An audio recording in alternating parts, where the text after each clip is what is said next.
Le texte qui nous est soumis aujourd'hui au débat prétend moderniser l'économie française pour renouer avec une croissance durable et soutenir l'activité.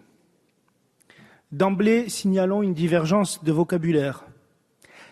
Une relance durable repose sur l'équilibre vertueux de trois piliers que sont le social, l'économique et l'environnement. Le gouvernement semble marcher à rebours à la poursuite d'une croissance illusoire. Un mot sur la forme, tout de même.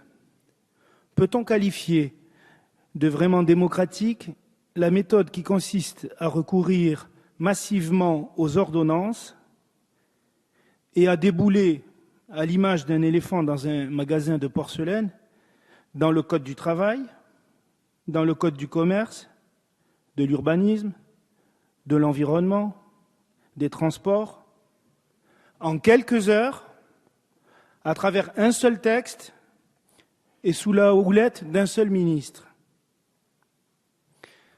S'il n'y avait que la méthode, au nom de l'urgence, mais c'est avant tout l'efficacité du texte qui est en cause pour les écologistes. Derrière la multiplicité des sujets abordés, une seule logique, celle de la dérégulation. Et qu'on ne nous oppose pas ici un refus de travailler de façon constructive avec le gouvernement. Chaque fois qu'il a porté une vision réellement moderne de l'économie, nous avons répondu présent. Pour la loi de transition énergétique, comme un pilier d'une relance de l'activité et de la création d'emplois dans les domaines des énergies renouvelables et de l'efficacité énergétique. Pour l'agroécologie, choisie par la loi d'avenir agricole, nourrie par un travail en bonne intelligence avec le ministre Stéphane Le Foll. Nous avons aussi salué et enrichi la loi sur l'économie sociale et solidaire. Notre collègue Cécile Duflot a porté la loi ALUR pour garantir un droit au logement détaché de la spéculation immobilière. Monsieur le ministre, la philosophie de votre texte est en contradiction avec toutes ces lois, longuement débattues au sein de la majorité. Il fait même parfois ressurgir des propositions portées par la droite que les socialistes eux-mêmes avaient combattues. Tandis que la loi de transition énergétique organise la réduction de la part du nucléaire en France, le texte contient des dispositions pour encourager l'exportation de centrales nucléaires plus sûres. Mais le nucléaire le plus sûr, monsieur le ministre, c'est encore celui qu'on n'exporte pas. Tandis que la loi d'avenir agricole sanctuarise des terres arables et réaffirme leur vocation à produire des aliments de qualité, distribués en circuit court, vous encouragez l'artificialisation des sols pour la grande distribution. Autre affront au travail récent de la majorité, la vente à la découpe sera facilitée. Avec quel autre profit que celui de la spéculation immobilière et au détriment des locataires, et en tout cas sans qu'aucun logement ne soit construit grâce à ce dispositif. Vous voulez des lignes d'autocar, pourquoi pas, à condition de prendre des précautions qui sont nécessaires pour ne pas nuire au rail ou tout simplement aux politiques de transport public menées par les régions.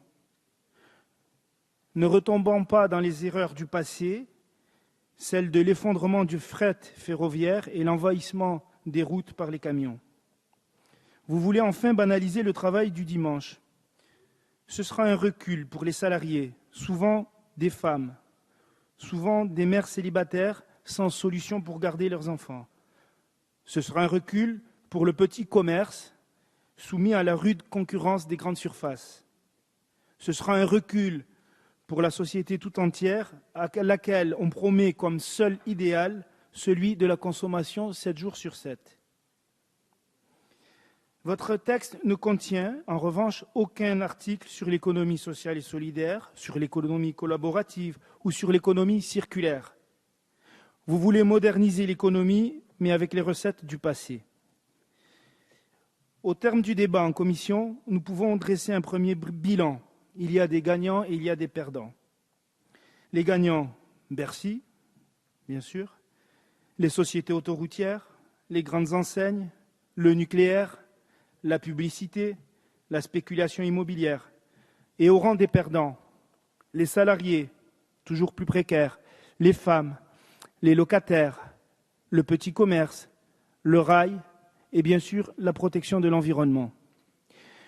Comme nous l'avons fait en commission, et malgré le désaccord global sur la méthode et sur la vision, nous allons continuer à porter des amendements constructifs.